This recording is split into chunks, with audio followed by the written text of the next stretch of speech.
Okay, people. So today I am joined by Robert Enrique. That's Enrique, right? Enriquez, close enough. I don't see anybody else here, so I assume it's me. Oh dear. Yeah, we're gonna talk about Robert's new film, Stone Creek Killer. Robert, thank you for your time. How are you doing today? I'm doing great. Just glad to be busy and glad to have a film that's completed and glad to be talking to people about it. So I'm excited. How are you, Kevin? Yeah, not too bad. Not too bad. It's been yeah, it's not been a bad day. It's not been a bad day, and get to end it with a good conversation. So that's all good. Okay, good. Good. So who do you got lined up after me? You know I'm right here. I can hear you. Oh dear. Man, like, yeah, you've got your new film is now out, right? You had a theater run in the States. Yep. And now it's all out on digital. So it's not your first film, but what's that feeling like once something you've spent all that time making and getting right, and now it's out to the world? How is that feeling since your first film? Is it that still that level of excitement, anticipation on how it's going to be received? Yeah, I think the same excitement for me, because I'm pretty pumped, and I like to think in my head, okay, once the distributor grabs it and once they release it, then I can take a deep breath. But that's just not the case. And that's one of the things I've learned now is like, okay, now that we're out there, who's going to let people know that we're out there? So it's almost like you just have to kick into a different gear. So you don't, I mean, you're excited and you're excited to see the response. I mean, it's obviously it's so cool to see reviews coming in, and then you just can't read them fast enough to see, okay, is it a good one or a bad one? And then if it's a good one, okay, then I'll go back and I'll read it again and make sure I was able to see everything that the wonderful viewer was able to put in there. So it's just it's still exciting. I think it might be exciting in different ways now. I mean, earlier when I would release films, it was just exciting to get it out there in front of people. Now it's like in this day and age where you can kind of see results from different parts of the world or different parts of the country. It's interesting how fast you can reach people. And I guess that is on top of the creative pump of getting your work out there. It's like it's a dopamine rush. It's like I'm sitting there late at night reading different things and how many marks on IMDb, how many Rotten Tomatoes, all that stuff. So it's still pretty exciting. And I would say maybe even more so than before because there's so many different avenues of excitement once you get it out there, positive and negative. Yeah. Like, because not everything is for everyone, right? So Right. when you see reviews and they're not as favorable, Yeah. like, how do you kind of process that, right? Like, Yeah. because as I said, it's, that there's going to be some people, it's not their flavor, but Right. so, There's yeah. how does that hit you? I feel like that's a good thing about being a little more seasoned now. And not only just in the film, in the fact that I am in the film industry and I've seen how things I've made have been either, loved or hated or both at the same time. Same with my clients who might be either actors or filmmakers. But then I can even just take it close to home where there's been situations where, there's me and my partner and then we have our kids. So the kids might absolutely rave about a film and then I'll go watch it and go, are you kidding me? That was the worst thing I ever saw in my life. Or I might say the same thing. I might go, you need to go watch this, and then they'll watch 5 minutes. Like, I can't watch this. So it's like, I just know that, between the different ages and just different experiences that people want from a movie, or what people might even be used to. Like, they might put on our film and see that it's slow moving and it's kind of grainy and it's an indie film. And if all they've really been exposed to is Marvel films, that's going to be something that not necessarily everybody's going to gravitate to or enjoy.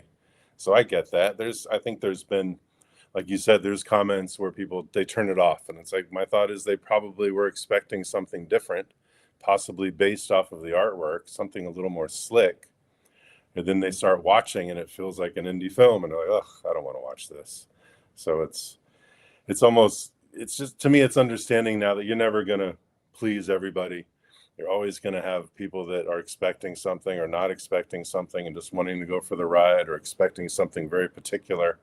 Whether you make a zombie film and you don't have enough zombies, or if it's, a romantic film and there's not enough romance. There's just always going to be people that like it or don't like it. So I think that's the even longer of it is, to me, I've experienced it, so much of it now. I just know to expect that.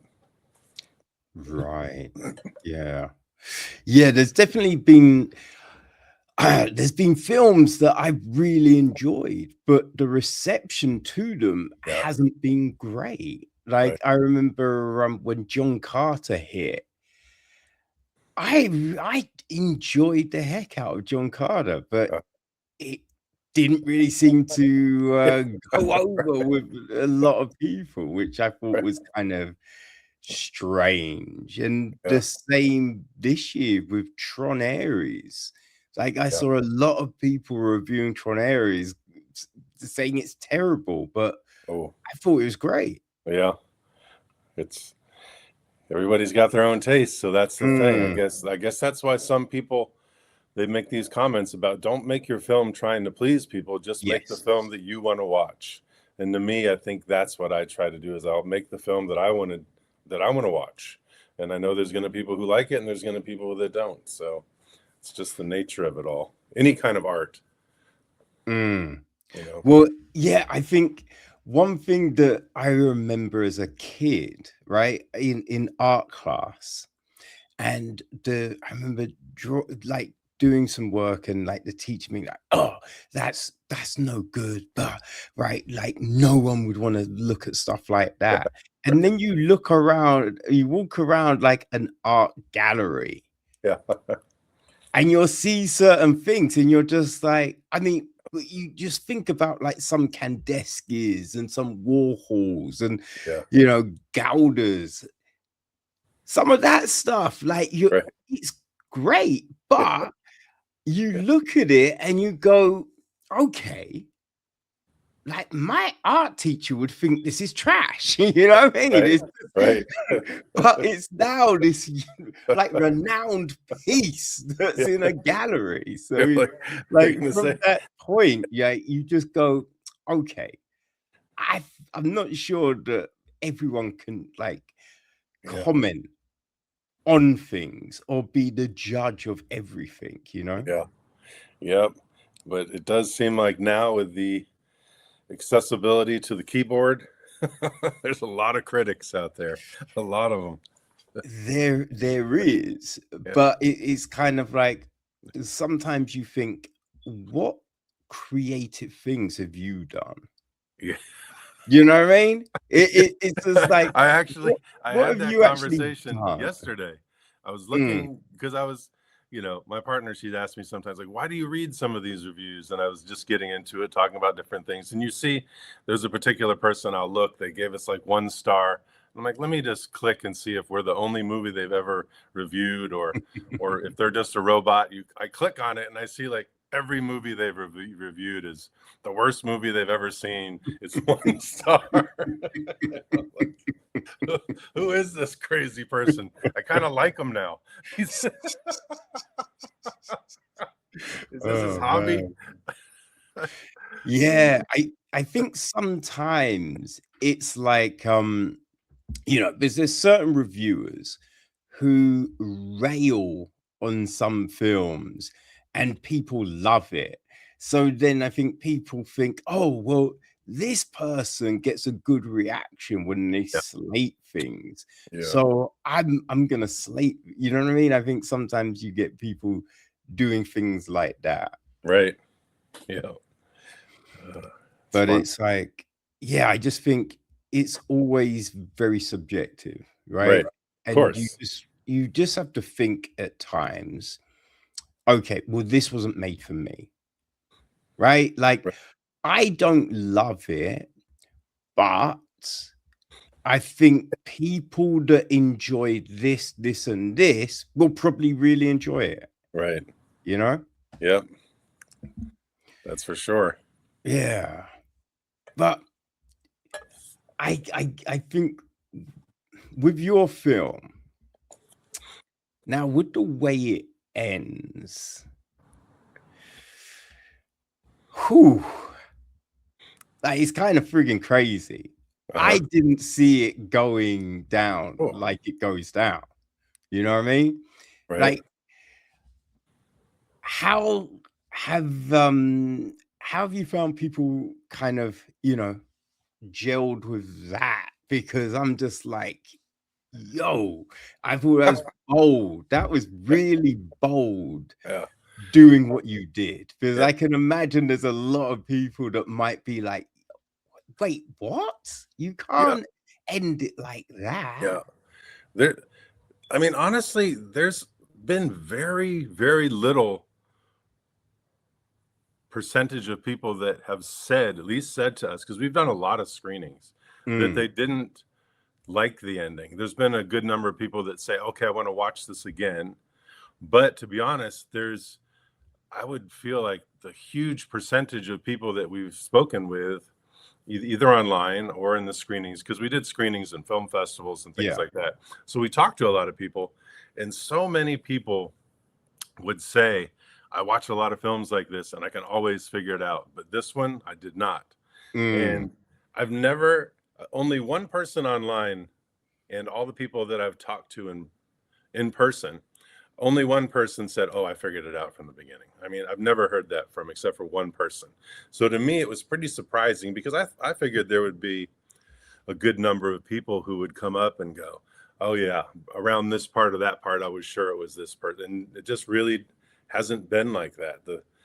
I feel like we were able to keep a lot of it low key and under the radar, and then also throwing in other red herrings and whatnot mm.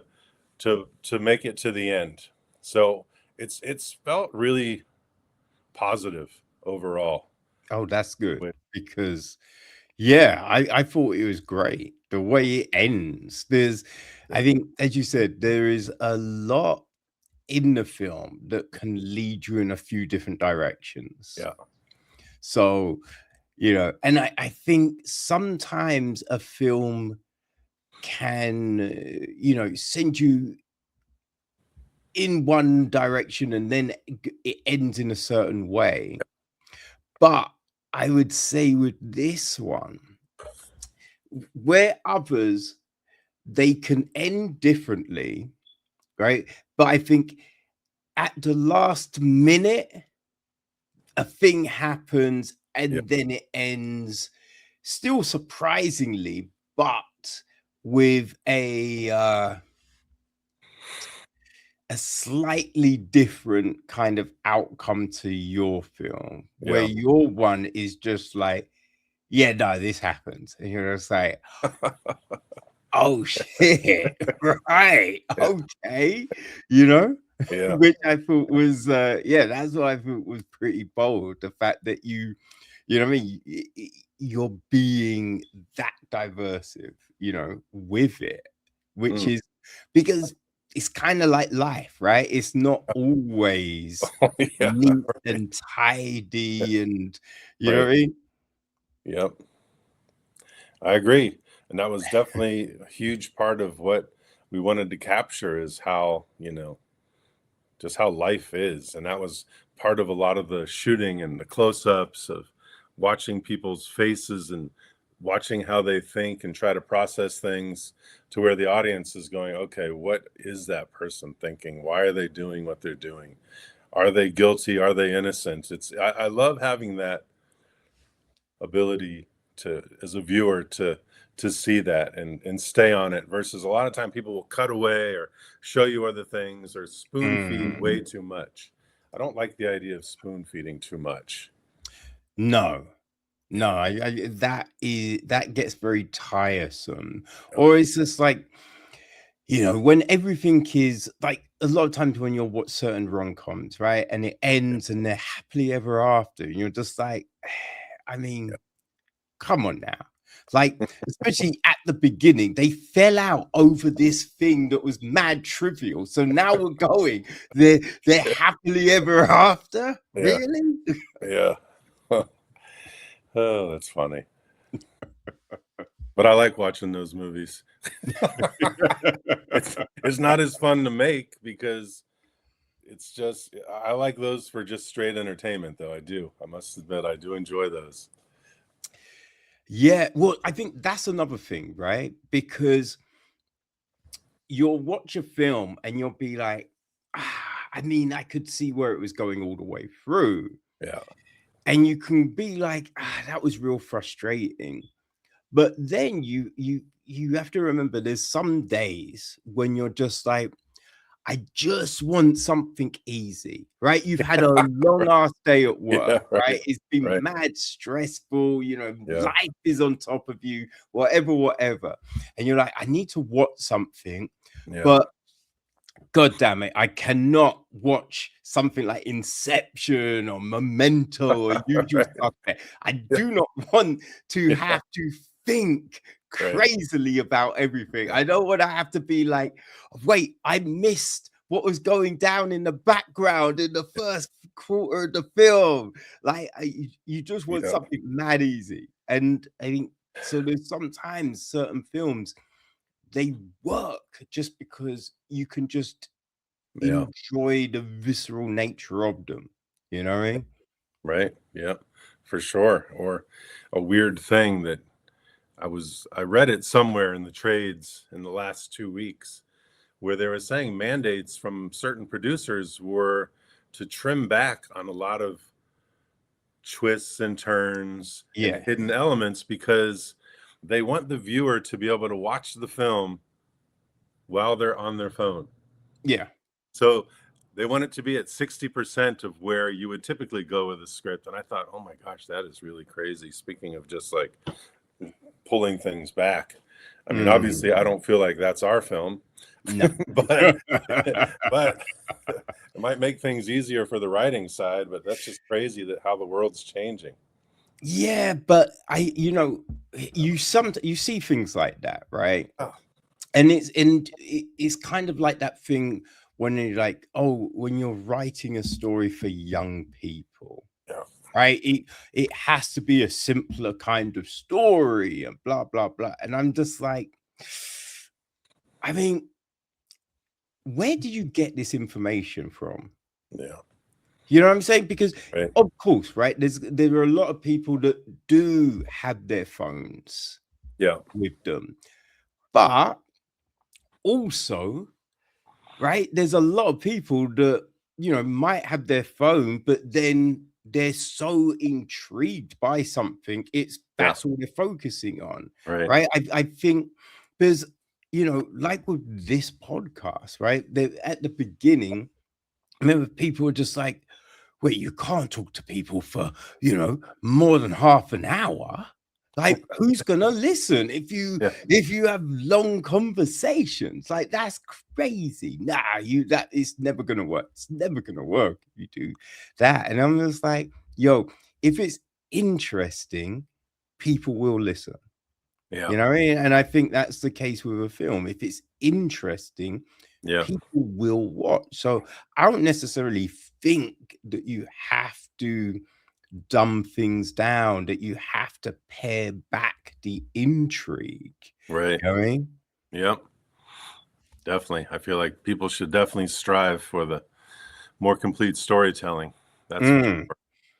Yeah, because I think, like, if you do that, you're just going to end up frustrated yourself because you're going to be like, "Ah, that's not my best work, right? Right. That I could do better." Or it's just like, I wish I had have taken the story to that place I wanted to take it to, you know? Yeah. It just seems kind of pointless, Right. kind of trying to do things in that manner. Just trust in the work, right? Yeah. Trust in the quality that people, you know, are gonna really invest in it. Yeah. Yes, because with this, it is very, man, like it's just intriguing, right? I think when you look at Carl, right, you know that there's something that happened in his past, Right. but we never really get 100% clarity on what it exactly was, Right. you know, but Yeah. you kind of get these hints and allusions to what it could be. But I think that's absolutely fine. We don't necessarily need it all laid out, right? Right. Because the fact that he is this, alcoholic, that he seems to have to drink to sleep, right? So there was something crazy, right? Right. Because Right. otherwise he wouldn't be probably drinking like that. Right. Exactly. And that was, and part of the process of getting ready to film, we had to trim a lot of things. And to me, Mm, it was like, okay, we could, again, like we were just talking about, we could spoon feed all this information, or instead, we just show you that whatever happened to Carl in the past, which we still touch on a little bit, has put him into this situation to where he is now and what we're yeah. actually see. And I think we showed it pretty clear where he is now. So then we just sprinkled a little bit of the pre-life, or what they would say, the page zero stuff Mm, in there. So yeah, that was a little bit of, trying to stay true to the essence of his character and the original screenplay that was like 106 pages that we brought down to like 73 pages. So it's about, oof, okay, how do we layer all this and still mm. tell that story? But I like that you brought that up. Thank you for that. It's, yeah. No, I think you sometimes it's kind of like when you're traveling at times, like taking public transport, you'll get on a bus or a train and you hear snippets of conversation, Yeah. and you're just sitting there and suddenly you hear oh man, so what? So they were with Thingy's brother. You're like, wait, what? And you're like, so how long before they found out? Oh yeah, this happened and blah blah blah. And then Right. your stock comes up and you're like, yo, I need to know what happened next. I need to know how that ended. But you can't. You have to Yeah. go, or you're just like, Right. they get off and you're just like, oh man, where did that go? And Yeah. but it was interesting, just that little snippet that you got, Yeah. and I think so it's just you don't always need the whole complete thing. You can Yeah. be intrigued by just that glimpse at something. Right. Yeah. Yeah. To us, it was more important to us not to show it necessarily, but just let us see what that person had become from things that were in their previous history. I think nice and subtle. Yeah, yeah. And it's like with a few of the characters, there's this stuff that has helped shape them. Yeah. I mean, like you had the situation with Adam, Mhm. right? Like there's definitely things in his past, but Yeah. it's just like, you know, obviously he's out, right? He's not locked away. So it's kind of like, Yeah. I wonder Right. where that actually went, right? Is it just suspicion, or how much fact was there with that? And then you've got Marge and Beth. Yeah. It's just like, okay, so what was their background, right? They're Oh, now, you know, orphans, as it were. So it's just like all of these different things have shaped these people, Yeah. and now we get to see them at this point of their lives. Yep. It's a little piece of the pie. Mm, Yep. Little piece of the pie. yeah, which does make it fascinating. Yeah.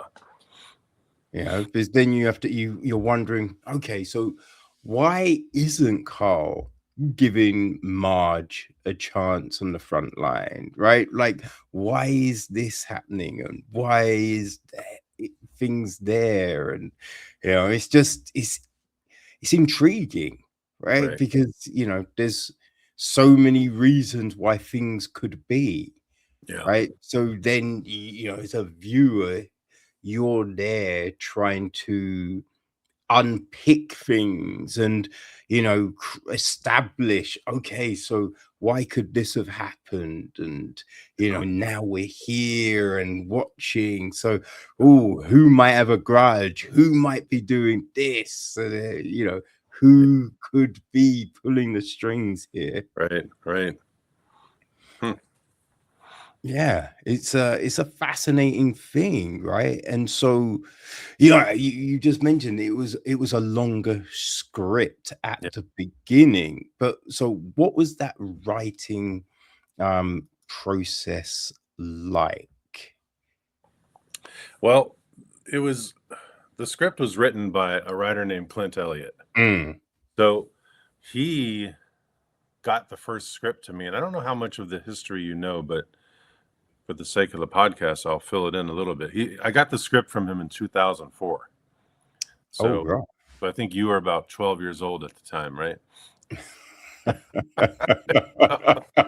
You and me if, both. if Yeah. only. Yeah. So we got the script then, and even then it was even longer.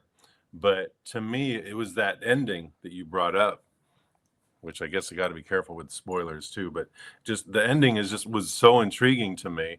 Like, okay, we can still tell this full story, but just layer it a little bit better when it finally got to me as a director. But before that, in the writing process, it was the full-length script. It probably was 115 pages. We took it to many different people for potential directors and actors, and we had it set up with different people and different locations even. So the Right. writer went through so much in this process. Like, he literally, we started, when he first gave me the script, it was written for Maine, up in Northeast. And then when we had a certain group of people put together with talent, we switched it down to New Orleans, because at the time the rebates were really great. So it's like totally Yeah. different script from Maine. And then there was a time when, you know, and the writer would just keep making these adjustments, hoping that we would get it made. And it's been so crazy that the whole main thing was keeping that little nugget at the end and not having someone else make that film. In the course of these 20 years, we're surprised no one did it. So we just kept making these different versions, you know, Louisiana, then it was Arizona, then Los Angeles, and then finally it ended up in Maine. And then he, you know, had done enough drafts of the script. We felt really good about it. We got it to our lead actor, Clayne Crawford, and we just knew that we couldn't shoot that film in the 10 days we were hoping to do within the budget. So let's trim as many pages off as we could. So he and I spent a lot of time going through it, sometimes scene by scene, and go, okay, how can we, you know, keep shrinking that? Do we even need that scene? We drop Yeah. some of those, or we might take a scene that was 3 pages and knock it down to about 3/4 of a page. So we did a good deal of that.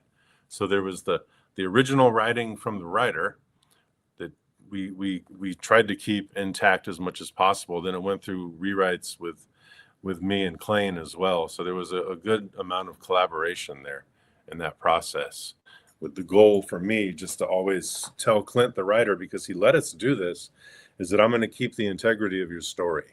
I'll keep that there. We might lose certain things in development, but I feel like I can really tell these visually. So that was the goal, and I feel very proud of what we were able to accomplish. Definitely, because you know, it doesn't, you know, as a viewer, right? It, there's no point where you think, this feels incomplete, Mm. right? Like, oh, if I wish we knew this, then the Yeah. story would have been perfect. Like, Yeah. you don't think that at all when watching it. Mm, So, yeah, I think, it all worked out in that great. regards. Great. Yeah, and it was fun too to have that challenge. To me, was to keep the tension on, Mm, because I like to tell stories very, very slow. And when you do that, there's the possibility of really boring people and turning them off. But if you can keep the tension there, then you keep telling it slow. It's an interesting push and pull for me. And to me, yeah. again, like we talked about earlier, you make the film that you want to watch. And to me, I've just always loved films that do that, where I can just sit there and watch someone as long as the tension is still there.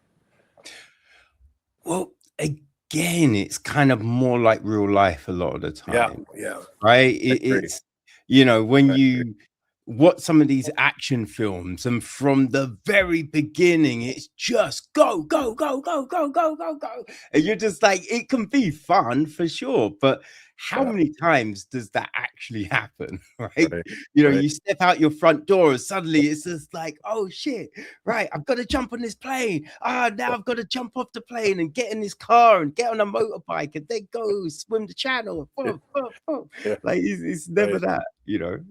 Yeah.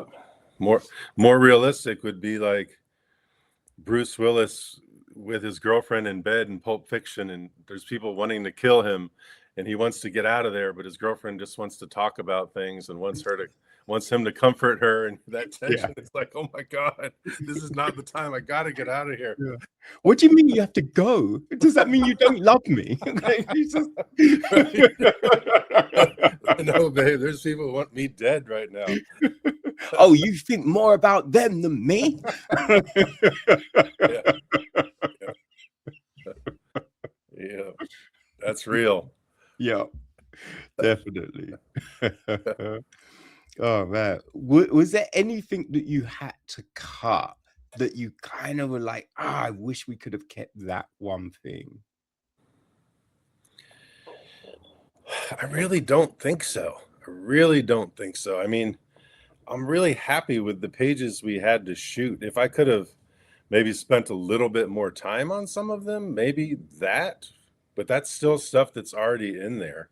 So I can't Mm, really. Someone else asked me that, I think it was yesterday or the day before, and it's the same thing. I hadn't thought about it. And then as I started, there wasn't anything that I feel like I need to shoot to add to this. And I just don't have that feeling. oh, that's good. Yeah. Yeah, but yeah, that can be frustrating when you have to chop things out of something and you're just like, I wish I could have kept that Yeah. one bit, but it's got to go. No, there's not. I mean, if there's one thing I would have liked to have been different, is if we could have shot this during the snow. Because to me, I like filming in the snow. One, I like that layer of tension. Mm, Um, I mean, on this, we could touch a little bit on how hot people were, but to me, that's not the same versus people being able to hide in the snow or find a body in the snow, or how, different things in technology might not work in the snow. And just to me, also visually, when you can have fires or you can have steam coming out of buildings, I really, really like that visually. So it's not, I wouldn't say that's something that was in the script that I didn't get to do, but there was a time period where we're thinking, well, if we get it locked down, we're going to be shooting in, January or February. And I was like, yes, if we do that, it's going to be snow. So then I had to wrap my head around it in a whole different way when we locked in on summer, because up in Minnesota, you truly get the 4 different seasons. And mm. if you're filming, you got to be careful because sometimes they might overlap. You might have snow on a couple days, then all of a sudden it's completely gone, or vice versa. So you got to be careful with juggling those seasons there. So that was the only thing that, if I could do anything different, that's what I would really have enjoyed. Uh-huh. Yeah, Okay. So yeah, in the snow, but out of all the different locations that this was potentially gonna be in, yeah. which of those ideally would you have liked to have shot it?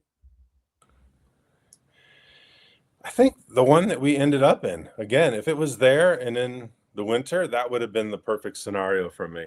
I think as a secondary, just for something that I thought would be extremely fun with the visuals, is if we would have still shot it in New Orleans. I feel like there was an element to like voodoo and things like that, where down there's a very colorful texture, a lot of African American black skin people. I would have had more, I love the really dark features and the dark smooth skin on people. So at one point when we had our Carl Harding was Ving Rhames, like for me to picture that for the amount of time I saw it reading the script, and now it's Clayne Crawford, it's way different. Watching it's like, it's kind of an interesting luxury to have a film, bounce around with different cast or with different locations, because you get a chance to watch it in different formats, different locations, different tones. Yeah, well, definitely when it's been kind of percolating for so long, Yeah. right? And sometimes you see that, don't you? Like a film, and this person's attached, and then this person's attached to this, and you're just like, huh, I wonder what it would have been like with that person as the lead, or that person as the villain, or blah blah blah.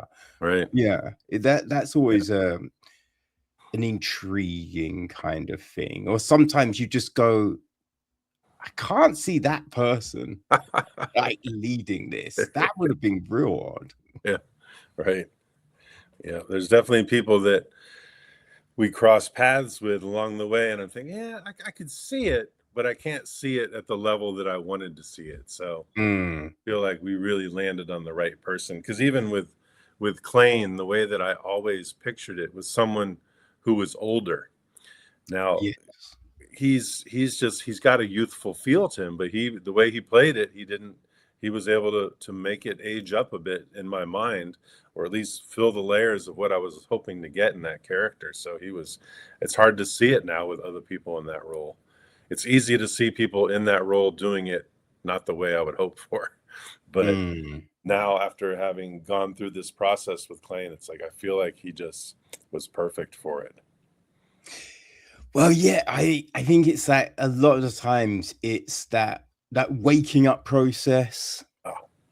You know what I mean? Like woken up drunk, and it's just like that slowness, trying to get the stiffness out of the bones, and kind of like it would have been a different thing for a young person just leaping up and be like, okay, let's go. You just right.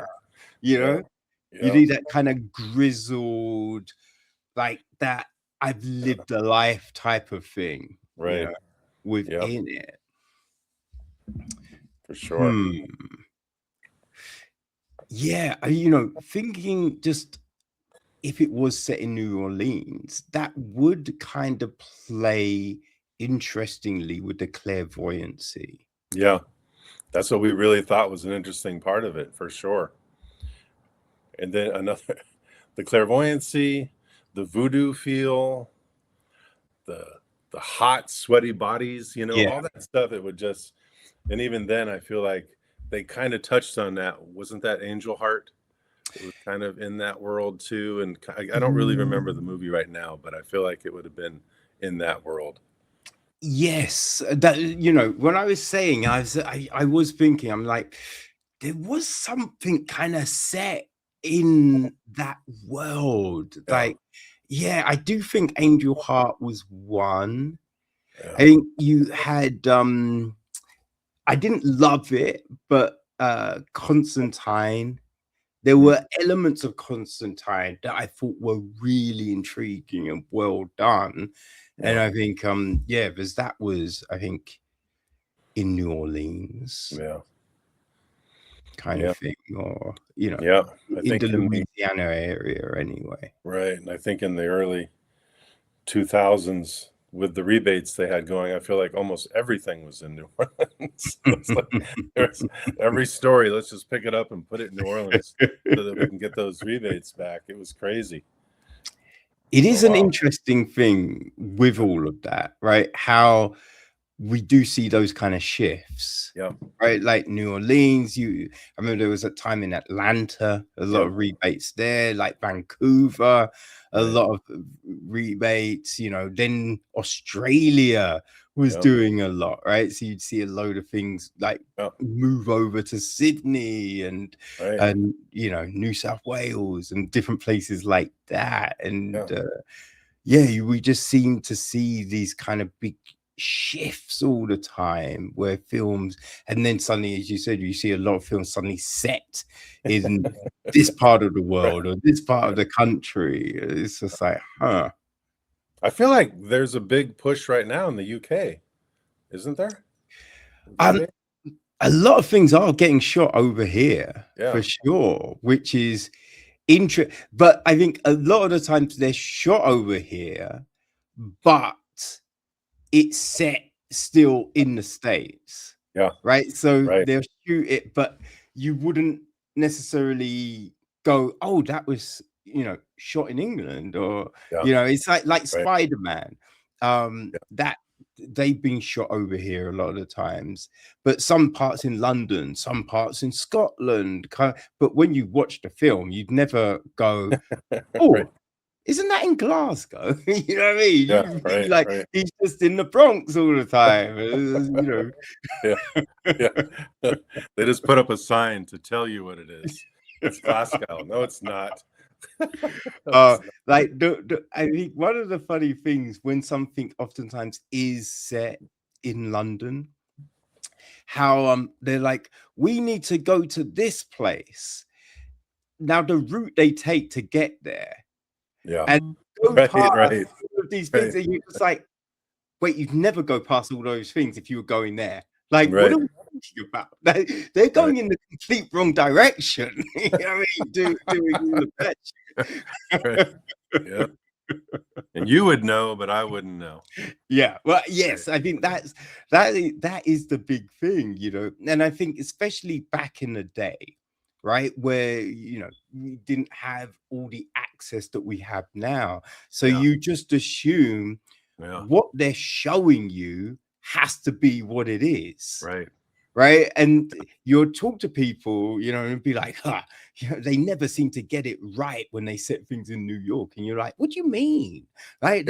He always looks, that's the Big Apple, right? That's what it is. And people are Right. just like, right. And now No. you kind of know because they try and show the big, tourist traps Right. rather than the actual, locale sometimes. Yeah. Yeah. That's for sure. And it's just, yeah, it's interesting. It reminded me while you were saying that, even with our little film, as you know, when you go to deliver it, the distributor, you have all this stuff you have to give to them, and Yeah.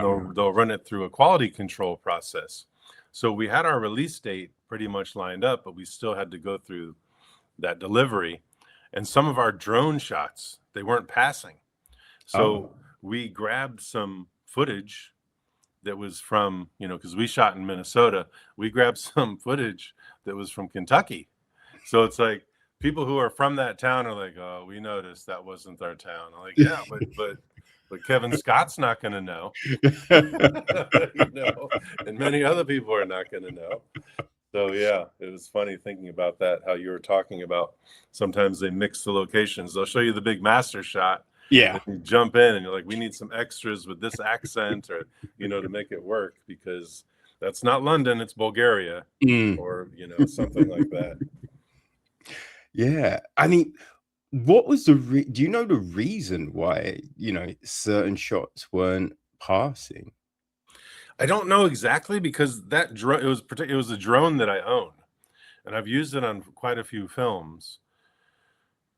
And a lot of times when things don't pass, it's because there's a dead pixel in the camera. But some of the other shots that we used with it were fine. So I don't know if there's Hmm. something with aperture or something that changed in the frame rate when it was converted in the digital process. I don't know a lot about that tech side, and I probably should ask my post supervisor, who's amazing. He could just tell me, but I try not to relive the nightmares for him.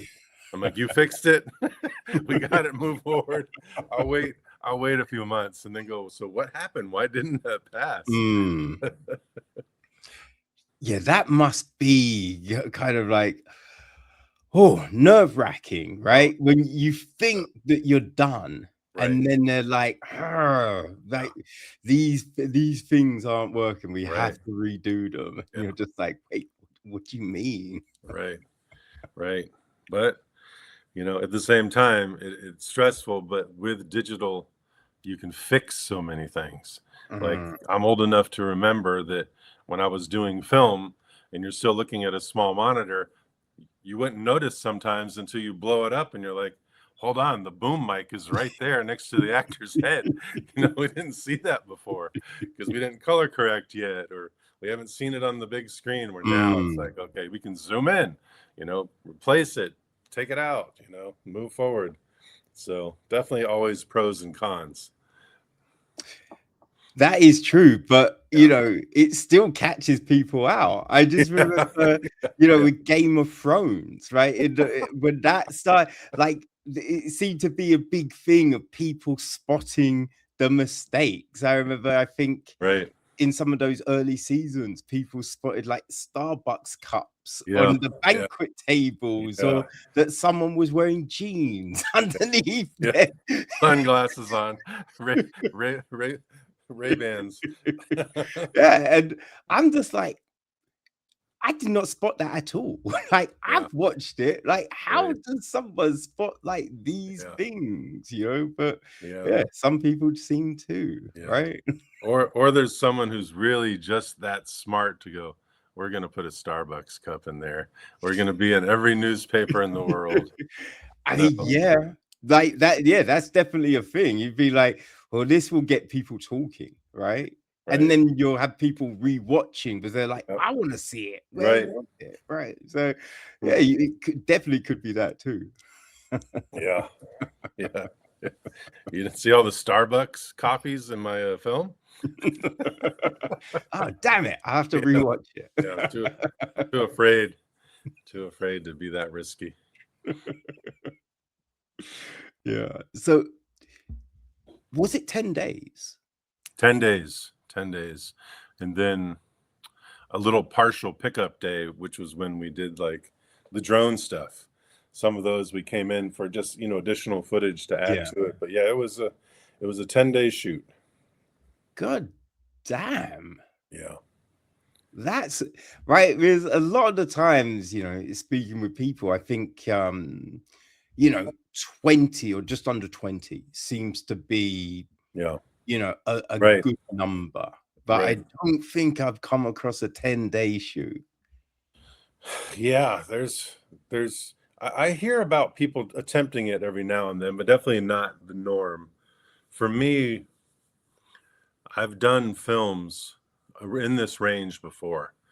Um, I think I've done one for 12, I've done one for 15. Right. And then even during COVID, I did a little action adventure film, which the total filming time was 36 hours.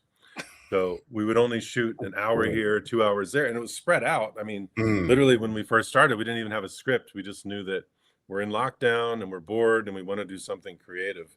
So we started shooting. So it's like I'm used to the smaller shoots, which it's a necessity when you're dealing with small budgets, or you know, Yes. of course it ties to the budget too, but maybe even your actor, you might only be able to afford them for a couple days. Mm. So you can shrink that shoot down, get them in less days, and juggle their schedules. If they're like, oh, I want to do the film, but I got to take off and do this other show a week later. I'm like, okay, how can we make that happen? So it makes that easier. So yeah, I kind of like the short shoot too, because you don't have a lot of that standing around. You know that everyone's like, okay, I can get through 10 days. It's going to be hard 10 days, but to me it's harder if I had to do 30 days and stand around at that slow pace, because that's just not for me. I don't like the Mm. slow pace so much. I don't want to do 27 takes. I want to do one or two, maybe even three, and then move on. So I guess it's to each their own. I think there is definitely something to that. I Yeah. do like, I always like to be busy. Right. I don't like it when it's just, Yeah. oh, you've got so much time, Right. right? I don't mind juggling Yeah. multiple projects, Yeah. because Right. it's just then comes down to, as you say, scheduling, right? Yep. It comes down to your planning and the strategy around something, so you're on top of all the different things, Yeah. but it's like being really busy. And I think that kind of, for me, it kind of pushes the creativity. Yeah. Because Yep. it's like, what? How can I do these things, right? How can I deliver something in this amount of time? Right. Okay, right. The budget is this. We could do this and we could do that, and it's Yeah. just like, when you're up against it, I think Right. it drives you to be really, you know, inventive, and Yep. I think I like that. Yeah. And there's that excitement of your locations not becoming stale. Because Mm, for us, we were never at any one place more than 2 days. So you're there, you're trying to milk, squeeze everything out of it you can, and then you're going to move to the next location and try to do the same exact thing. So to me, that change in environment also helps stimulate a lot of creativity. yeah. Oh, for sure, for sure. So, what are some of the things that help you do this, right? Are you a big storyboarder? Like, what is that planning process like to help you achieve such a fast-paced shoot? I'm not really a storyboarder at all. I'll do certain sketches if I have to explain it to somebody, but for me, I'll usually know like, okay, what pages are we going to do? And then I'll just write it out, like what I want to be seen. Because then once you get to the location, even if I have it perfectly, choreographed in my head, it doesn't mean everybody on is going to be on board. Doesn't mean Yeah. my DP is going to want to tell it that way because all of a sudden, well, there's better lighting if we do this or that, or I can do this mood, or the actor might say, no, this doesn't fit my motivation. I would never come from over there because I'm always over Right. here. Those things come into play. So I like to be loose on that. Mhm. So I know how I want to capture the talent. That's to me the most important. We know that once the script is ready, the story is going to be there. We could pick up that story and like with this, we can put it in Maine, New Orleans, doesn't matter because we just need this environment. And once we have that environment and we have the words to where they're going to be, and if we cast it right, I think I'm going to be able to tell it visually. Yeah. Again, it could be in their living room or it could be on the patio at an ice cream shop. So, Mm. and that's another fun thing. I feel like when the story is there, when you get to that day of filming, you might go, well, I had it set up for this living room, but why do I have it in the living room? It should be in this really cool, fancy coffee shop, that would increase our production value and still tells the story, or maybe it tells the story even better because they're Yes. two strangers and he doesn't want that stranger in his home, so we're going to meet out at this diner that's on the outside of town. So it's like, I like to be loose with it, where I feel like some people who do the storyboarding, they'll get locked in it. And then once there's a change, it's hard to break free. And you're and even as a guy who's produced for other directors, like, okay, I got to let you know, it's not contingent on them being in this room. We can open it up Mhm. and make it more interesting. And then that just plays into other levels as far as not only in the story, but okay, we got a more visually satisfying look here. Then that's something that will go into our trailer. It's going to make the film look better when we go to sell it and all these other things. So I try to keep all those in my mind as we're going. But yeah, don't do much as far as storyboards. I'll take stills from, like, let's say, like Pulp Fiction again. There might be Yeah. a scene where I like the mood to this. I like the tone. I Mhm. like that they're wearing leather in this, and I like that that it's contrasty to the background. Like, I like to take the photos so that we can get the tone. So then I can share that like with wardrobe or with the DP, but they're not ever usually to like, that's how I need to shoot this. Mm. Yeah. Yes, I definitely get where you're coming from. Yeah, it's more of a tonal, emotional thing than, you know, have to be coming in from the right, and they look up, and then the sun approaches, right? If it's laid down like that, then it's just like, but what if we come at this time of the day, then the sun's coming from a different direction, and so all of that is gone, right? I remember recently my friend he's just shooting his latest film, and we were, you know, he sent me the script, and we're looking at the script, and he's just like, you know, in this scene, I really want to try and convey the, like, the kind of load of things are going on, but he's kind of stuck in, you know, he feels like he's stuck and the world is going past him. Yeah. And he's just like, oh, but I'm not quite sure if that will work. Like, I'm trying to think of how we can convey that. And it just reminded me of, you know, have you seen Zach Braff's Garden State? Yes. Okay. Like, I love that film. That was, Yeah. and as a directorial debut, it's just like, God damn. Yeah. I just remember at the beginning, right, when he comes back for his mum's funeral, and we see him standing there in like clothes that match the wallpaper. Yeah. And he's at the funeral, and then it's kind of fast. Everything around him is kind of fast forward, and it's like, but he's just standing kind of still, like stone faced, you know, 100-yard stare, kind of just, right. You know what I mean? Like that thing of just like trying to hold down your emotions and everything, just like, and I said to my friend, I'm like, yo, watch the beginning of Garden State.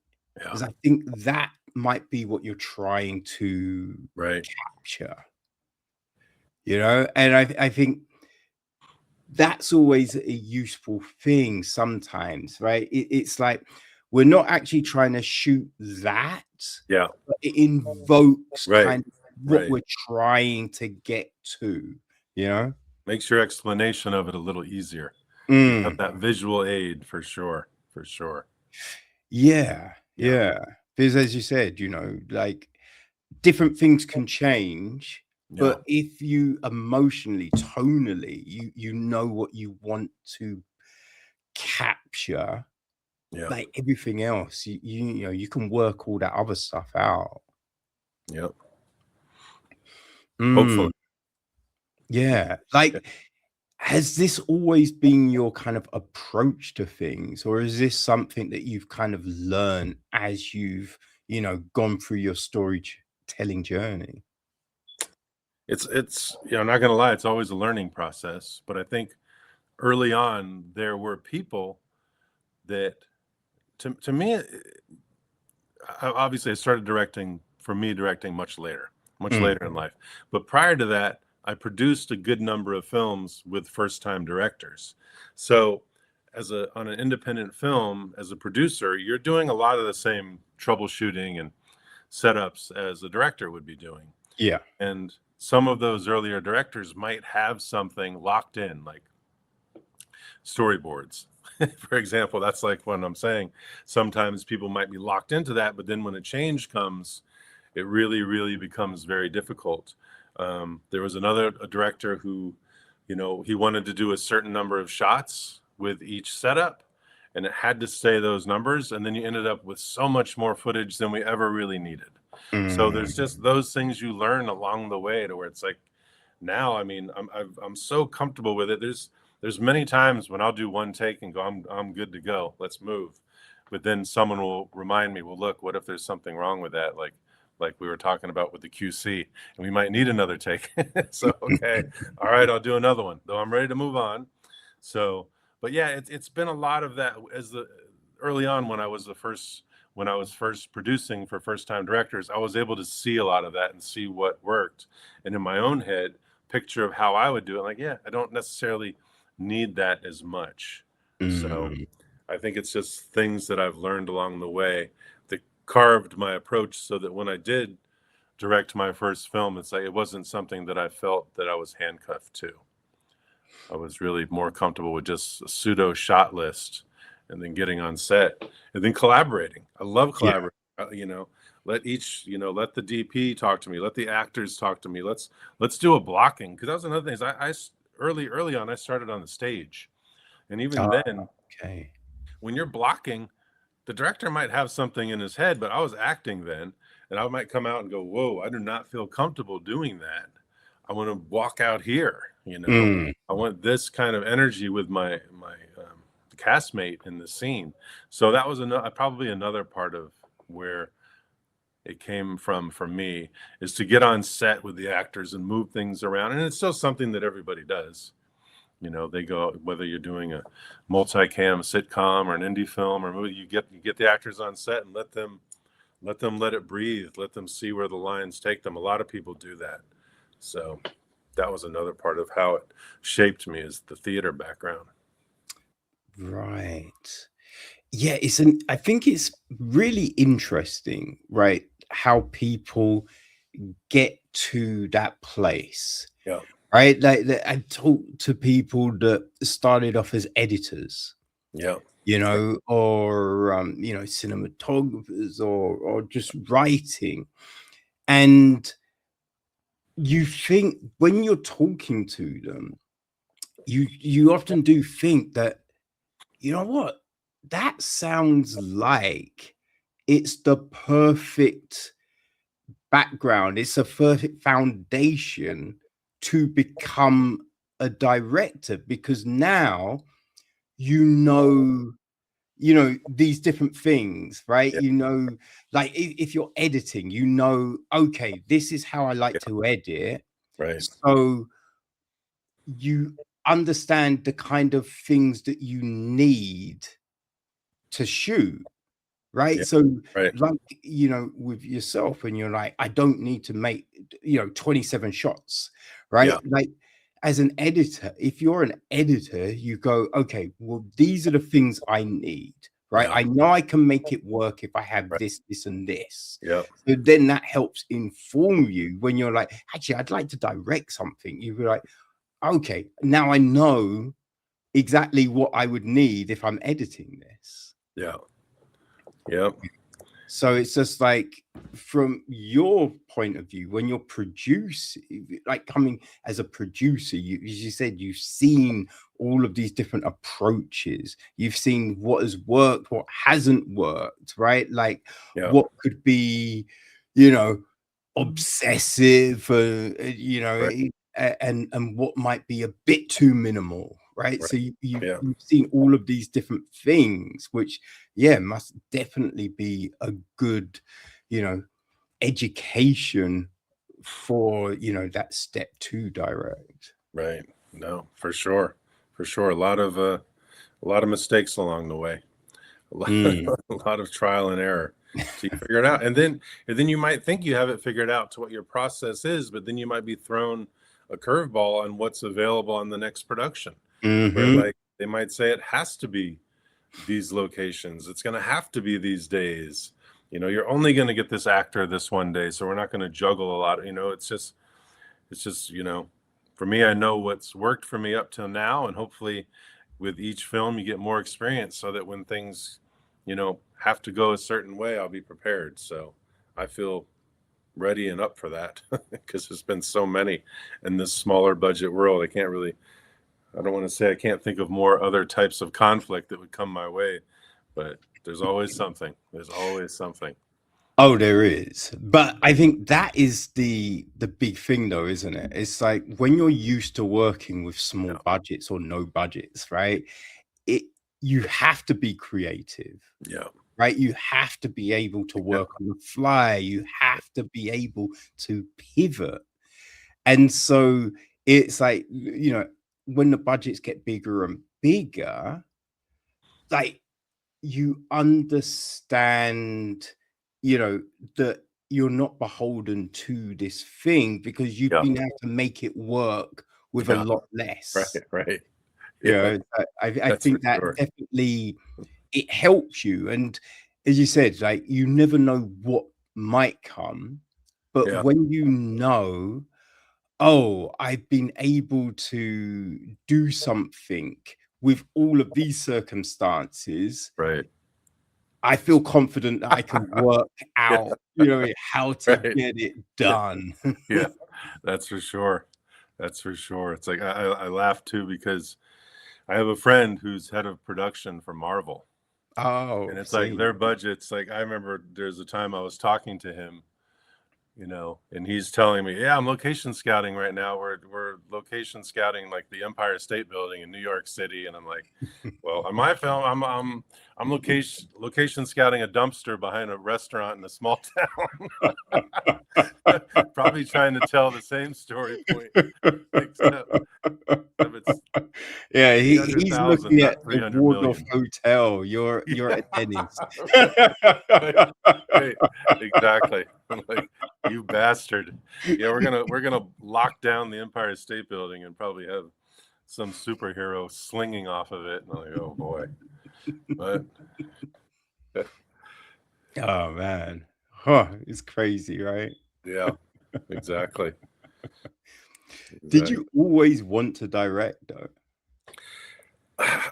Early on, no. And even with this project, it never crossed my mind. I mean, I was going through some emails today and I found an email from 2019 where I was sending the script to a friend asking her if she wanted to direct it. I was trying to find anybody, to fit the roles so that I could keep building them. But I do remember there was a time in my life where I thought, okay, when I'm around 40, I hope I direct my first feature. So I knew I wanted to go that direction at some point, Mm. but it wasn't something I wanted to do like right out of the gates. I was happy with, I was doing talent management and still am for the most part. That's my day job. And then just as a director, I just something I wanted to do, and it's something I wanted to add to the equation when it can help my clients, because a lot of them are writers or they're trying to get projects made. And even in this film, two of my clients are the girl who played Marge and the guy who played Trent. They're both my clients. Ah. So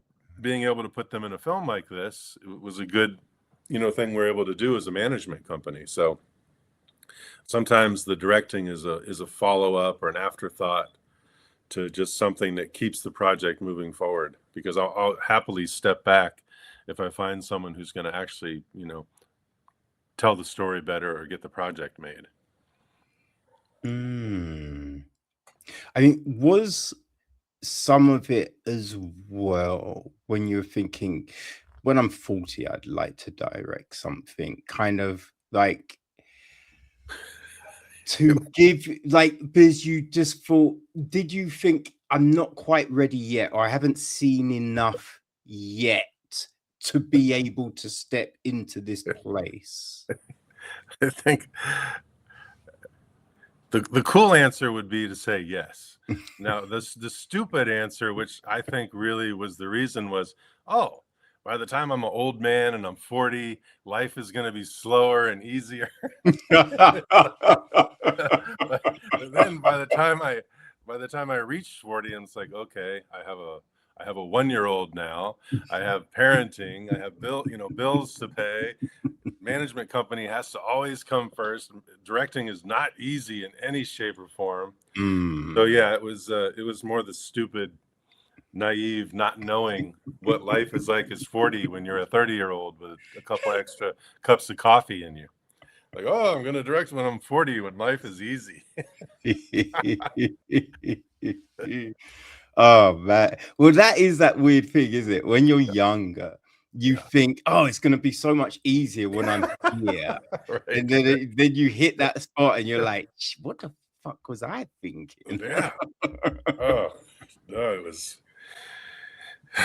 I mean, it's yeah, life is trickier. Now, not 40, even way beyond that.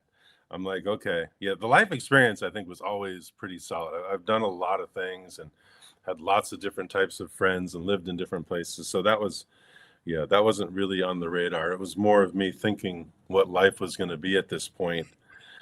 Unlike where, like, another thing, just in regards to how things are, when we shot this film, I needed to have surgery in my right eye, Oh. but I didn't want to tell people. So when I'm looking at the monitor, I go like this. And then even the actors, they're making fun of me, like, what is he doing? Is he smelling the monitor? Like, but I didn't want to say, no, my right eye, the cataract is so bad that it's dark. Oh One, my I can't God. see because the monitor's only this big. Mm. So I'm like this. And people were making fun of me. I'm like, I'll tell the story later. So Oh man, like how how hard was this process making this film with that going on? it was tricky. Like, but I had one good eye still, and it's like, I can joke about that all I want. But even then, I told the editor when we were doing color correction, I'm like, dude, you got to watch my back because I've realized now that life, what I see, is much darker than what is reality. And I didn't know that because now that I've had the surgeries, which it was done twice and still unsuccessful. So I don't have a lens in this eye. I have a temporary lens on top. Ooh. But I see how bright and colorful the world is with this eye. And then when I switch to this one, it's like I have a filter on it where it's, it's a little bit darker, a little more texture. So it's kind of interesting now that I can see. So that was the trickiest thing was, I was able to adapt to using the one eye, but when it came to the color, I realized I am not seeing what I thought I was seeing. Yeah. So it was a little bit off. So I'm like, you guys need to oversee the color correction and make sure everything matches because I'm not the right guy for that. Oh man. And I definitely feel you on that, right? Because my eyesight is horrible. Like I'm registered blind, right? And there's times when I'm talking to people, I'm like, Yeah. yo, the girl with the blonde hair. And they're Yeah. like, wait, who the fuck are you talking about? I'm like, like that girl. And they're like, she's got brown hair. I'm like, really? I Yeah. thought that was blonde. Oh, Yeah. okay. Yeah. Or the sad thing is there's people that'll call me Googles because this eye will just go. Like it'll just go a different direction and I'll be mid conversation and I'll go, oh yeah, because I can tell that it's gone, Oh, but I really? can't pull it back sometimes. So it's like Oh, it's kind of got a mind of its own too. I'm like, oh boy. Life is really easy after 40 and 50.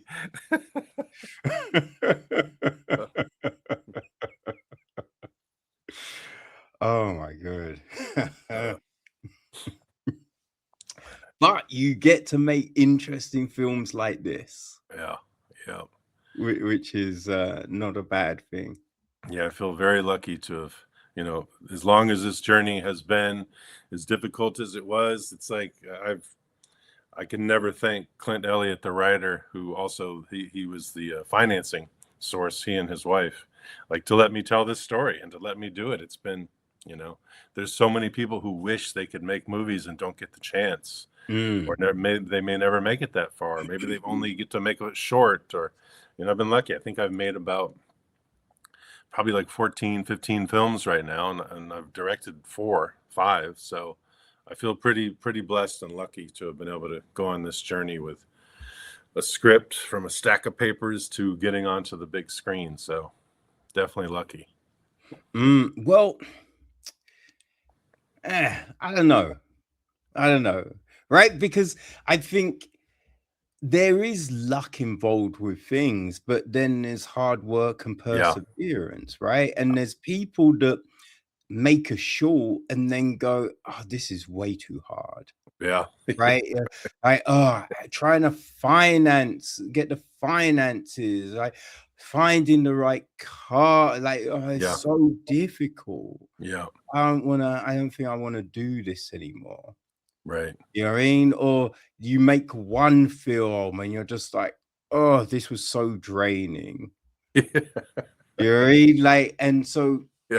the fact that you're making these films, right? And you're knocking it out the park, right? You're doing all of this Yeah. because you mentioned earlier, right, about oh yeah, and it's like the it wasn't, you didn't say quality, but oh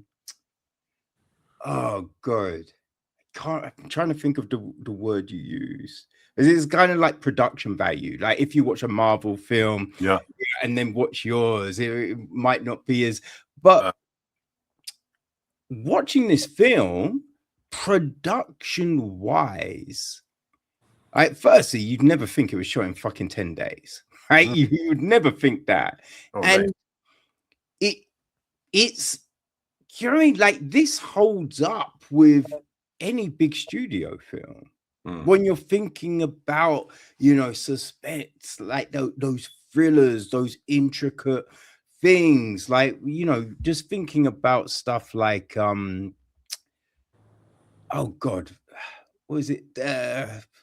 Those Alex Cross films with Morgan Freeman. It was Along Came a Spider and Kissed the Girl, right? Like, because this kind of tonally kind of reminds me of something along those kind of lines, and it doesn't feel less than. You know what I mean? Watching it, it doesn't. You go, yeah, this looks real cheap. Like you don't think that. You know what I mean? Like, and so you are working and getting things like this made, and especially like you said, your friend that works for Marvel, right. And there's people that are like, oh, their friend works for a big music company and they're still a struggling independent artist, and you're just like, I might as well give up because I'm never going to get to where they are. Yeah. Right. But you are still doing it. You're making great films. Yeah. So I don't know if that's luck. Thank you, sir. I just wanted to hear you say it.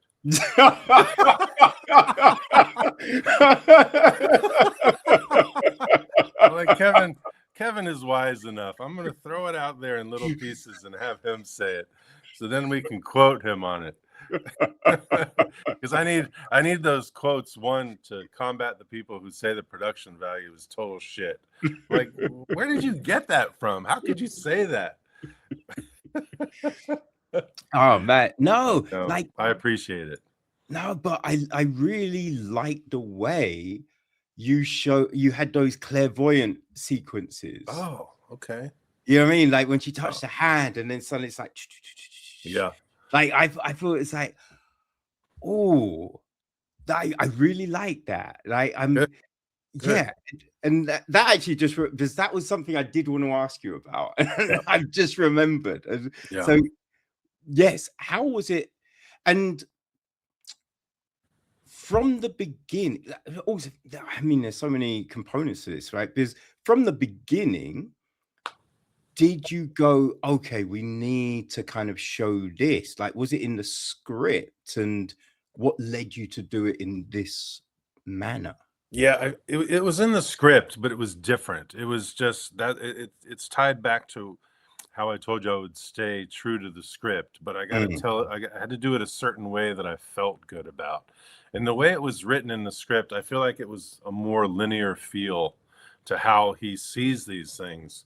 But I feel like in the confusion in his mind and the confusion we want to create for the audience, I want it to feel like, I want it to be images. I want it to be like, to me, that's, I mean, I didn't voice it this way to people, but that's how I see dreams. It's always like specks and pieces or fast pans, and I don't know what to focus on. And it's like, I've had a lot of dreams like that, and I felt like that's how I wanted it to be. So the editor, again, I just, I worked with Chris, my DP, and we got the footage we wanted. But when I handed it over to the editor, Bobby, he put it together, and it's just one of those things where he just does it, and it's like, okay, you almost got it, but this isn't believable to what I see. So I'll give him the notes, and we'll change it. But he's always so close, if not perfect, right on the head. So he captured it and told it in the pieces that I wanted to be shown, and I really felt like it worked. And again, you shoot what you want to see, and to me, that's how I wanted to see those scenes. I don't feel like that's how they were written, but that's how I wanted to see it in the film, to keep telling the story. So I really appreciate that you liked it. So Yeah, well, I just think if someone had that, right, you're not seeing it like A, B, C, yeah, D. It's not all neat and yeah, nice and tidy. yeah, It's going to be fragments. It's like yeah, these raindrops, and you're trying to catch them. You know yeah, what I mean? Like that's how it would be. Because, I forget there's one Greek myth about yeah, I can't quite think of what it is, but it's just like, you know what I mean? Like you can't give someone the power in a linear way because it's yeah, too simple, it's too easy. yeah, It's like, right, you know what I mean? Like yeah, if you're giving someone this thing, you have to do it in a way where it's more a kind of a feeling, right? It's more a kind of, so it's not yeah, simple. right, And I think, yeah, watching this, you're like, that's how it would be, right? yeah, When you're thinking, you're like, yes, right, that's how it right. would be. So I really enjoyed those parts when when we get to that bit, and you're like, oh, nice. Hmm. Nice. Well, thank you for that. I, I need some validation. I'm dealing with a lot of critiques out there today. Yeah, no, it's like, I mean, I remember when I was watching it, there was a bit, and I was like, oh, why? I was a little bit frustrated, and then when it all ends, I'm like, okay, yeah, that makes sense. That makes sense. But I can't really say it Oh, because I don't wanna, you spoiler. know what I mean? Yeah, I think if you yeah, said it, you might be leading people in a certain yeah. direction, which you don't want, them to be in. But I think that was part of the intrigue of the film. Okay. That, as you said, it kind of led you in certain Yeah. places, but then there might be something where you're just like, oh, I'm not sure about that. But then when it ends, you're like, okay, right? They had to do that Yeah. to kind of take you somewhere else, Yeah. and so it's like, okay, crafty motherfuckers, Oh, they good, got good. Good. Yeah. Yeah, it is. Yeah. Thank you again. Thank you for that. But yeah, it is. As we talk about it, I was just thinking, because that not only spoilers where you say exactly what happens, but there's things you might accidentally say that might manipulate someone's thought process. yeah. So I'm always trying to be careful of that in interviews too. Like, Mm. yeah. Like, I haven't watched the trailer for this because I Uh, I don't watch trailers. I try and avoid trailers when I can. okay. I always try and get to the cinema for the end of the trailers because I Uh, just think they can spoil a film, yeah. right? They can Yeah. take you to, like, I remember when I watched Us, the Jordan Peele film. Yeah. Did you see that one? Which one? Us, I didn't. No. with No. the doppelgangers. Yeah, I didn't see that one. Well, it's great because I had no clue what the fuck this film was gonna be, right? Yeah. Right. But I thought Get Out Yeah. was fun, so I was Yeah. like, "Yeah, let me see Yeah. what his, sophomore effort's gonna be like." And Yeah. so I remember going to watch Us, and I was not expecting where it went, right? And I was Right. like, "Oh, Right. this is so good." And then it's, to once I'm reviewing something, I try and give people as much information on a film as I can find, right? Because I'm just Right. like, you can have someone talking about something and you'd be like, oh, now I want to check that out. And you're like, but how can I? So Yeah. I'm just like, I always want to give as much. So I've thrown a trailer in there. And so in getting the trailer for it, I was doing something and it was playing, Hmm. and I see the trailer, and there's a bit in the trailer that really kind of takes you to a place where you might guess Yeah. what might be coming in the film. And I'm just Yeah. like, oh man, Yeah.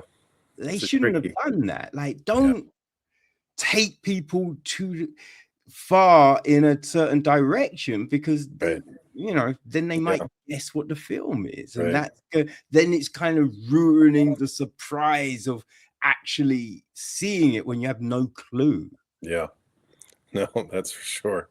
That's for sure. I've even had people doing interviews who they get excited and then they'll just blurt something out. Oh, I'm Man. sorry. Oh, I'm like, oh gosh. Oh gosh. Thank God the movie's already out. No, because we've talked for a long hour, almost an hour and a half. And Oh, I'm trying right. to think. Okay. We haven't let out any spoilers. We haven't let any spoilers. We haven't said anything that could adjust anyone's POV, I don't think. Mm. It's not No. positive anyway. No, like I definitely do always try not to give away any spoilers. Yeah. It's interesting though, because sometimes I have these chats and the director, the writer, they're happy to drop certain things. And Yeah. I'm just like, Yeah. whoa, okay. Yeah. Okay. But Yeah. I'm just like, okay, fine. If you want to say it, that's all good. But I'm not gonna No, I definitely. open this up and like tell people that, at the end the aliens come and take them away. Fuck. Right. Yeah. Sorry. Right. I Yeah. didn't mean to No. give it away. Yeah. I apologize. I'm very happy to say that I do not want to give away the spoilers because it's so important in the ending. So hopefully it'll inspire people to rent the film instead of thinking that it was given away. Oh, I mean, I think, as I said, like, I think if you like a story that breadcrumbs, right? A story that is building and building and just keeps you on the edge of your seat because you're wondering, where is this gonna go? How is this gonna end? If you like things like Gone Girl, like Kiss the Girls, The Bone Collector, just any of these things, I think Stone Creek Killer is gonna be for you. Okay. Perfect. I like the sound of that. I got to go watch those other movies now.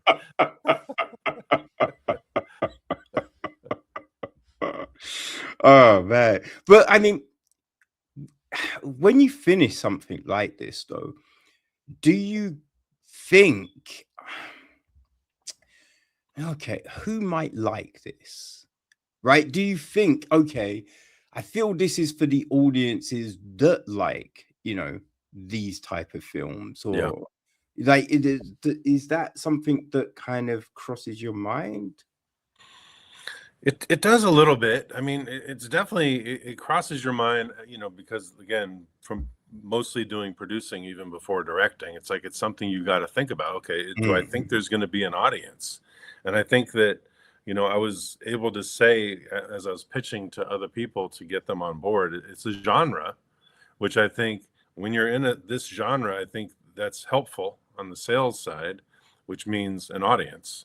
Yeah. So, but I also feel like there's elements to it that, I think it will appeal to people that are into dramas. I feel like I think we can capture the younger audience, and we've done quite well with an older audience as well. So I feel like with this, it's got a pretty wide array in regards to the audience. So, and that, it starts with the script on the page, and then it also goes into like, we didn't show anything. We don't show people getting their neck sliced, Well, there's none of it's that. not gratuitous in any way. It's not like overly violent. It's not overly, like there's things like Saw and Hostel and that are just like, okay, right, that's not for everyone. You know what I mean? Right. But this one, it is more a character piece, right? We're dealing with like the emotions, the driving forces of these people. Yep. You know, like what are their motivations? Like we Right. see with Marge, like family is a big thing for her. Yeah. You know, like yeah, Adam, it seems like to pull people's strings, Yeah. Yeah. you know, to try and rile people up. We're looking at all of these different characters, and it's just like, oh man, like what's driving this person? You know, Yeah. Right. what's the motivation of, you know, these people, right? Yeah. Like the one character that is a bit wishy-washy is probably Donald. That one was a bit like, oh, ugh. Hate that guy. Yeah. Yeah. Like, were you always thinking that that might be a character that you'd play, or No. I actually, when I wanted to give myself a cameo, I thought it would be James, who was the state police officer who comes to town. But then one day when we were doing the rewrites and I was talking to Clayne, he goes, you should play Donald. So I was like, okay. The lead actor, who I'm still trying to close the deal on, said I should play Donald. So that's what I'm going to play. all I know is that any character that I played in the film was one less person we would have to fly out, one less person have to do a hotel. And it's like, I don't, I enjoy doing it for sure, but it's not something that I come into the situation with like, oh, I got to play this or that. It was just, is there something I can play to take some heat off the budget? Because it literally, this is, this budget is it's very low. And when you're shooting in another state, literally in a small town, you got to fly everybody, and that's okay. It's $600, $700 just for the flight. And then if they want first class, you're talking $1,000. And it's just, next thing you know, you're up to, without even paying them, you're already up to about $2,000, $3,000. You're like, wow, okay.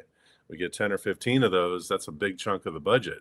So, but yeah, Donald, wishy-washy.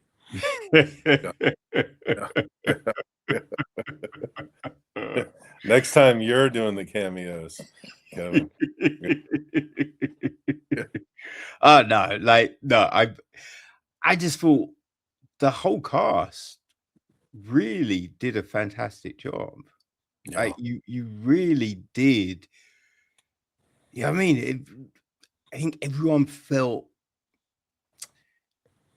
like that was their role, right? Yeah, There was no right. one that you're not watching and like, because sometimes you watch these things and like the main characters are good, but sometimes the ancillary characters are a bit they're not really selling you, or a couple of the leads are good, but there's that one that's not the best. But no, that everyone.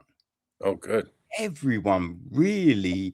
I mean, when you think about Beth, not in it a lot, but does a fantastic job in all of those scenes. For sure. For sure. Very talented actress. She's one of the few that is a local. She was from a town about an hour away, but I'd seen her work in other things. And, that's a shout out to the actors out there trying to do things. She was very proactive. She met me at a film festival, and I always kept in mind what she could deliver and what look she had. So when we were in casting, I'm like, aha, there's another person we don't have to fly in who's going to be able to deliver 100%. Like, was that an easy process, the casting? Pretty easy, because again, I've done a lot of these. I've been in the industry for a long time. I know a lot of people. So I knew people I could just call out to. Clayne had people that were friends of his who, he knew that they wanted to work with him on things. So that would help expedite that process. And it was just between the two of us, and then bringing on a casting director to try to scour for some of the smaller roles. Pretty easy. Pretty easy process. Nice. Yeah. Well, yeah, no, I mean, yeah, that the score, like just all of these different elements really came together and worked well, man. Oh, thank you. Yeah, no, I definitely feel you should be extremely happy with, you know, your Very, end product because, very. as I say, s- friggin' surprised me with the way this all ends, and Okay. hey, I was gripped all the way through. So, Nice. you know, it was. I'm just looking forward to your next joint, man. Excellent. Excellent. Thank you so much for that, Kevin. Kevin, and hopefully there will be another one not too far off. Yeah, no, that will definitely be good. And yeah, when you're ready to talk about that film, Yeah. I hope you'd be happy to stop back by the pod, man. Oh, for sure. I feel like I got a new friend here. So, and the next time I'm across the pond too. Oh, yes, Yeah. definitely hit me up when you're coming these ways, man. Yeah. It's not going to be at 1 o'clock in the morning though. I don't know what you're doing over there. Yeah. Usually I meet people from the UK or Ireland, and it's like I usually have to meet with them at 8 in the morning, Ah, because then it's before the end of their day. I was like, hold on here. This is the other way around.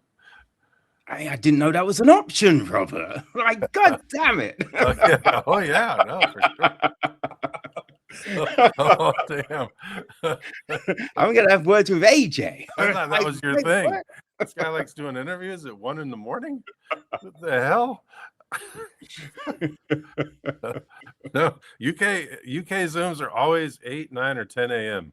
for us. So then it's like, because then I know it's even pushing it for you, 8 o'clock at night, I would think.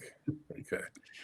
Oh man. No, at the moment I'm working in the evenings. So it works out nicely doing it this time. But I think even when my job was different, I still enjoy having a late night conversation Yeah, because it's nice.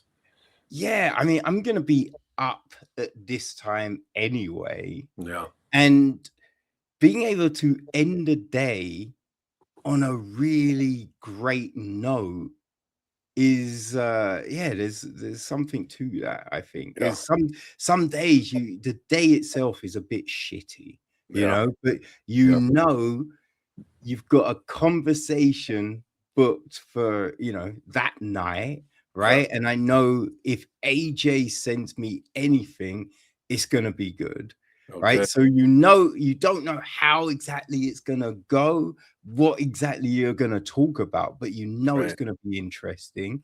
And then if when you really enjoy the film as well, Uh, that's just a bonus. Because I think there's been times when I've talked to people and I didn't always love the film. There's oftentimes bits of the film that I found intriguing, but yeah, I don't might not have loved the film, but the conversation, yeah, that's good because I think everyone's trying to tell a story, yeah, right? And everyone's coming at things from these different places. So there's always things that you can talk about, right? yeah, But when you really enjoy the film, right? When you know that the person sending you the stuff yeah. always hits out the park, so you just be like, "Fuck yeah, let's end the day with a great chat." Right.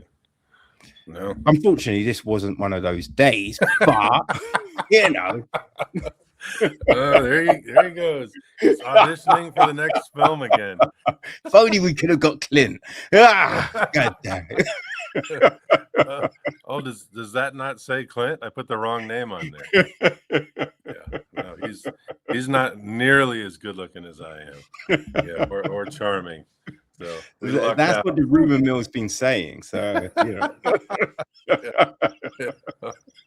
He's gonna be extremely jealous. We've spoken for almost 2 hours. I don't usually talk to anybody for more than 15 minutes. Period. In my whole life, I'm very much an introvert. So that says a lot about you, Kevin. Thank you Ah, for such a great conversation. no, I really appreciate your time, man, and you know, always just being open, talking about the process. Like it's so Yeah. interesting hearing Oh, about, you know, those different things and the things that motivate and oh, get you to this place. So, oh, man, thank you for coming on oh, for sure. and talking. And Sure. how can people check out your film? Well, it is now available on video on demand just about everywhere. I know it's Apple TV, Amazon Prime, Google Play, Fandango.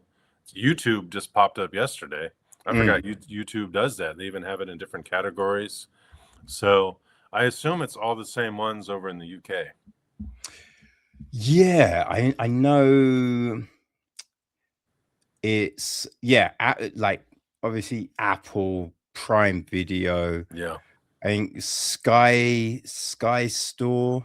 I've got a link for that. Google, YouTube, No.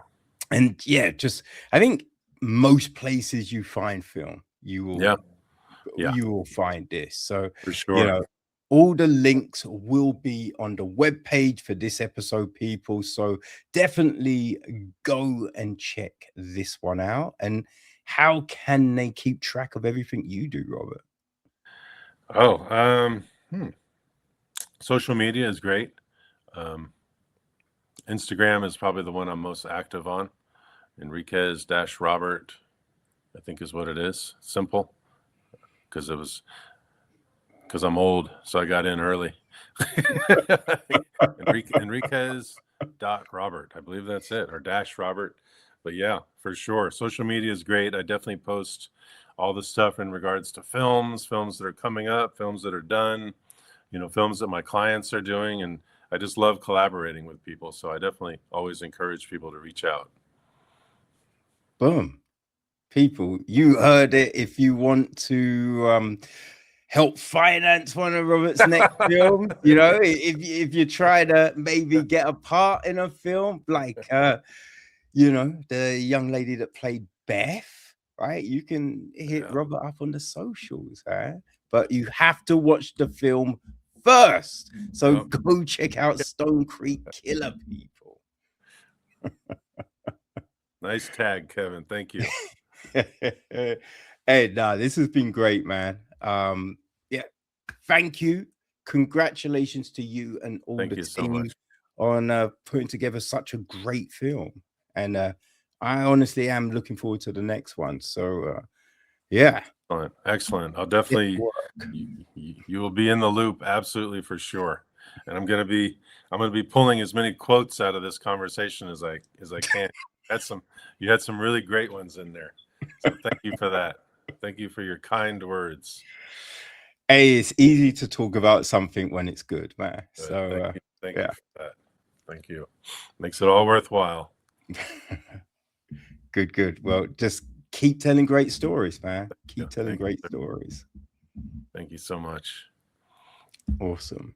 Well, have a great rest of your day. And yeah, looking forward to the next time we sit down to chat. Perfect. Again, thank you so much. Awesome. All right, man. You take care. I don't even know how to stop this thing. Or do you stop it? I'll stop it. Don't worry, man. Perfect. All right, brother. Bye. You take care.